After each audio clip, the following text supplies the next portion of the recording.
Rome সম্রাটের বিরুদ্ধে যখন যুদ্ধের জন্য পরোয়ানা নিলেন, যুদ্ধের ময়দান থেকে রোমান সম্রাট ঘোষণা করে দিলেন, ও আমার লোকেরা শুনো, ওই যে যুদ্ধের ময়দান থেকে মুসলমানদেরকে ধরে আনো, নবীজির সাহাবীদেরকে কয়েকজনকে তোমরা বন্দী করো।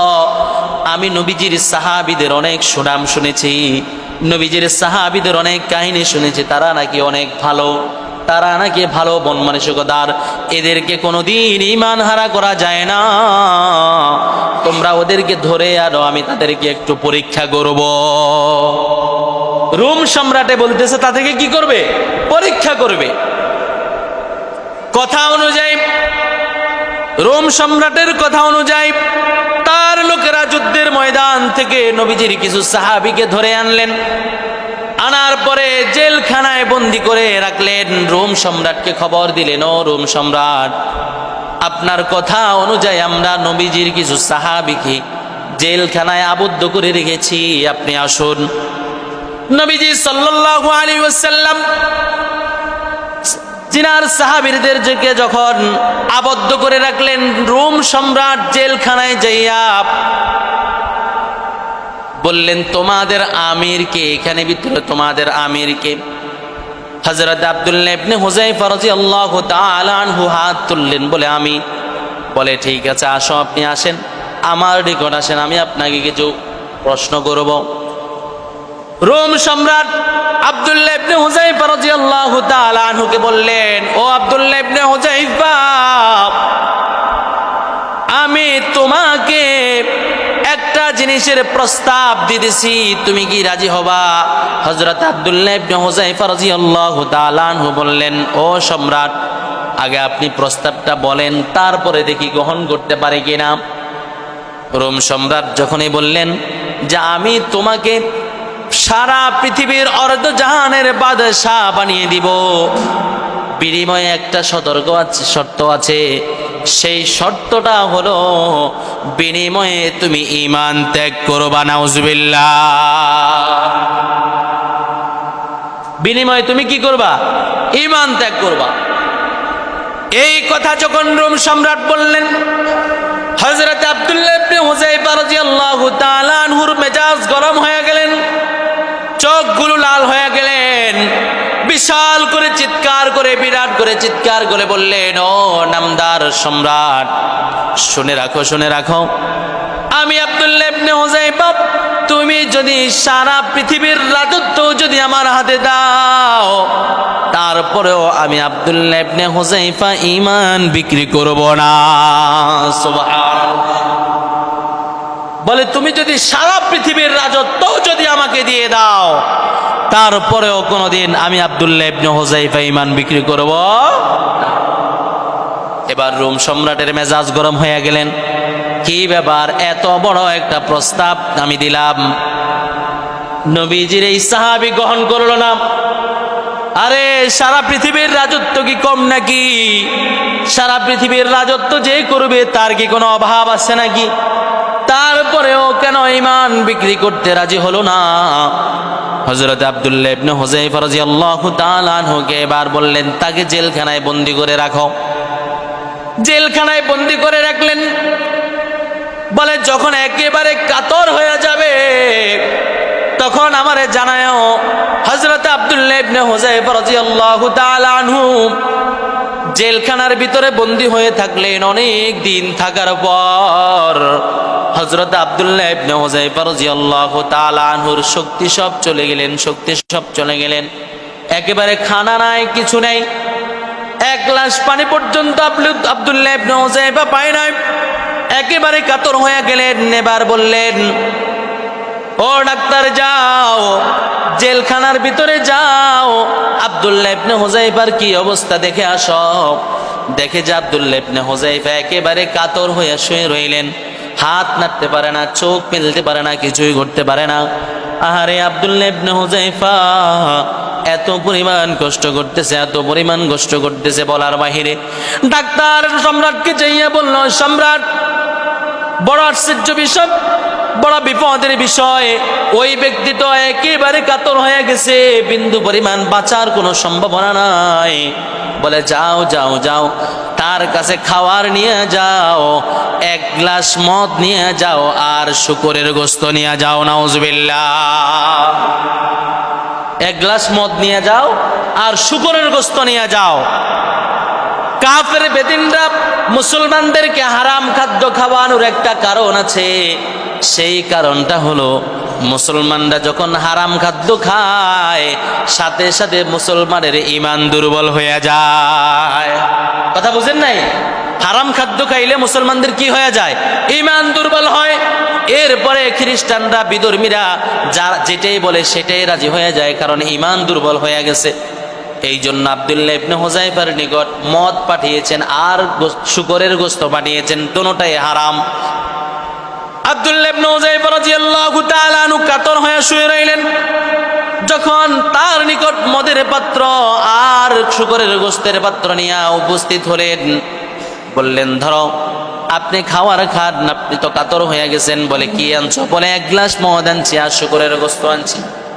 যে আব্দুল্লাহ ইবনে হুযায়ফা কাতর হয়ে গেলেন, উঠতে পারে না, হাত নাড়তে পারে না, কিছুই করতে পারে না। ওই অবস্থা থেকে এটা শোনার পরে আব্দুল্লাহ ইবনে হুযায়ফা এক লাথি দিয়ে মদের গ্লাস আর শুকরের গোশত সাথে সাথে ফালাইয়া দিলেন। সুবহানাল্লাহ। ডাক্তার আশ্চর্য হয়ে গেলেন, খাদেমরা আশ্চর্য হয়ে গেলেন। সম্রাটকে যাইয়া বললেন, ব্যাপারটা কি বুঝলাম না, কোন লোকের কাছে আমাদেরকে পাঠাইলেন যে হাত নাড়তে পারে না, চোখ মেলতে পারে না, কথা বলতে পারে না, তার নিকট এটা নেওয়ার পরে লাথি মেলে পাড়াই দিছে, লাথি মারার শক্তিটা পাইল কোথায়? সুবহানাল্লাহ। ঈমানি জজবা দেখেন। এরপরে বললেন, না না না, তাকে এমনিতেই হবে না, এই ভয়ে তাকে হবে না, এই শাস্তিতে তাকে হবে না। যাও যাও যাও, তোমরা সুন্দর করে বড় করে দুইটা কড়াইয়ের ভিতরে তেল তোমরা ঢালো। যখন তৈল ঢাললেন, এই তৈলগুলারে টকবক টকবক করিয়া উতরাইতে লাগলেন। আর আব্দুল্লাহ ইবনে হুযায়ফা রাদিয়াল্লাহু তাআলা আনহুকে তৈলের কড়াইয়ের সামনে আনিয়া বললেন, ও আব্দুল্লাহ ইবনে হুযায়ফা, তুমি কি দেখতে পাচ্ছ এই যে তৈলের কড়াইতে তৈল ঢাললাম, ঢালানোর পর এরপরে এগুলোর আগুনে টকবক টকবক করিয়া উতরাইতে লাগলাম, তুমি কি জানো তুমি যদি ঈমান বিক্রি করতে রাজি না হও তাহলে তোমাকে এই তেলের ভিতরে তোমাকে ফালাইয়া দেওয়া হবে। সাথে সাথে তিনাকে ভয় লাগানোর জন্য বললেন, যাও যাও, জেলখানা থেকে দুইটা কয়েদি ডেকে আনো। আনার পরে বললেন, আব্দুল্লাহ ইবনে হুযায়ফা, তুমি তাকায়া দেখো এদেরকে আমি কিভাবে ফালাই। যখন ওই কয়েদিদেরকে আব্দুল্লাহ ইবনে হুযায়ফা রাদিয়াল্লাহু তাআলা আনহুর সামনে তেলের ভিতরে পালাইলেন, ফালানোর পরে দেখলেন এদের গোশতগুলো তেলের ভিতরে ছিন্ন বিচ্ছিন্ন হয়ে যাচ্ছে, এত পরিমাণ তেল টকবক টকবক করতেছে। আব্দুল্লাহ ইবনে হুযায়ফাকে বললেন, ও আব্দুল্লাহ ইবনে হুযায়ফা, তোমাকে ওই তেলের ভিতরে ফালানো হবে। সাথে সাথে তিনি কান্না করে দিলেন। রোম সম্রাট ডাক দিয়ে বললেন, আব্দুল্লাহ ইবনে হুযায়ফা, কি ব্যাপার, ভয়ে কান্নাকাটি করতেছো নাকি?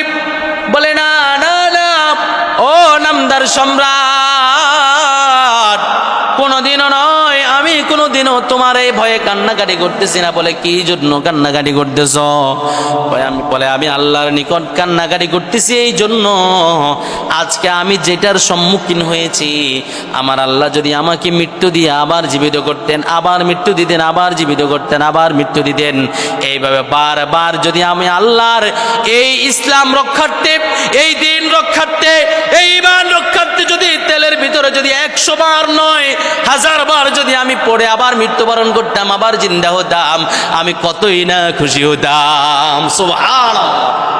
বলে, আমি এই কষ্ট একবার করতে রাজি নই, আমি আমার মাওলার নিকট বলে, আমার আবার মারো, আবার জিন্দা করো, আবার তেলের ভিতর পাঠাও, কারণ এরকম শাহাদাতের মৃত্যু কতজনের ভাগ্য আছে, আমি এই জন্য কান্নাকাটি করি।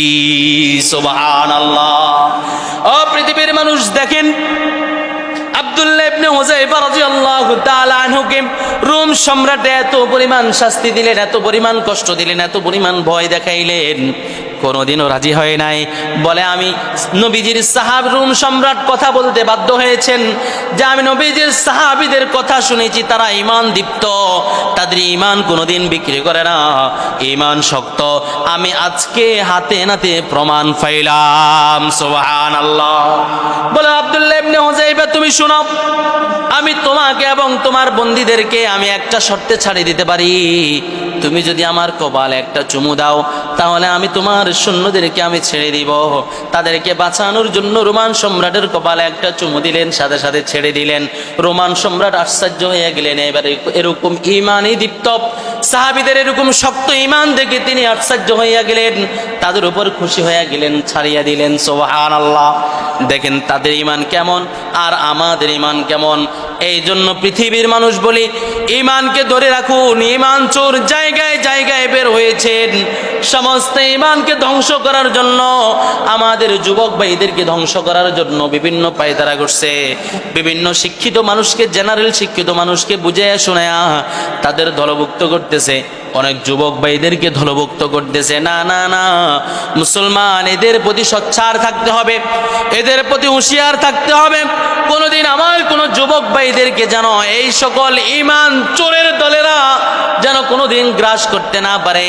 কারণ আমার আপনার যাররা পরিমাণ ঈমান যদি নিয়ে আমি কবরে যাইতে পারি, বলে সর্বশেষ যাকে জান্নাতি দিবে যার একেবারে কম ঈমান, এই দুনিয়ার সমান 10 দুনিয়া সমান আল্লাহ বেহেশত দান করবে। সুবহানাল্লাহ। তাহলে আমি আপনি যদি যাররা পরিমাণ ঈমান নিয়ে যদি যাইতে পারি, যেই সকল অপরাধ করেছি আল্লাহ আমারে শাস্তি দিবেন, শাস্তি দিয়ে একদিন না একদিন আমি জান্নাতে যাব।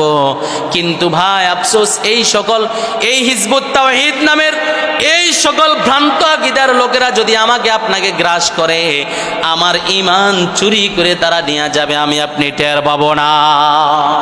কথা বুঝে আসছে? এই জন্য আমাকে আপনাকে এরকম ভাবে সোচ্চার থাকতে হবে। এই সকল কুচক্রী মহল, ঈমান চোরের দলেরা, এই হিজবুত তাওহীদ নামক দলেরা কোনোদিন যদি আমাকে আপনাকে যদি দাওয়াত দিতে আসে, জুতা পিটা করে তাদেরকে আমরা দূর করে দিব। ঠিক কি না? ইনশাআল্লাহ জুতা পিটা করে তাদেরকে দূর করে দিব। কারণ তাদের যে ঈমানি আকীদা, সাধারণ একটা আদনা মুসলমান যদি শুনে এটা বুঝতে পারবে যে তাদের ঈমান নাই। কারণ সকল ধর্ম সত্য এটা যেতে বলে, হিন্দু করলেও সে জান্নাতে যাবে, এটা যাতে বলে, যে দল বলে ওই দল কি কোনোদিন মুসলমান থাকতে পারে? কোনোদিন মুসলমান থাকতে পারে না। সুতরাং এরা ঈমান চোর, এরা মুসলমানদের নাম ব্যবহার করে, মুসলমানদের লেবাস ব্যবহার করে, ইসলাম শব্দটাকে ব্যবহার করে মুসলমানদের ঈমানকে চুরি করে এদেরকে খ্রিস্টানদের দলভুক্ত করার জন্য সব সময় পায়তারা করতেছে। এই জন্য বাংলাদেশ থেকে এদেরকে নিষিদ্ধ ঘোষণা করতে হবে। হয়তো তারা কাফের বেদিন হিসাবে বাংলাদেশে থাকবে, আর নয় নামদার মুসলমান হিসাবে তারা বাংলাদেশে থাকতে পারবে না। এই জন্য 1 আগস্ট যেই জেলা স্কুলে যে ইসলামী মহাসমাবেশ, আমরা চেষ্টা করব এই সমাবেশে আমরা যারা অংশগ্রহণ করি, আগামীকালকে শনিবার আমরা চেষ্টা করব যেন আমরা অংশগ্রহণ করি।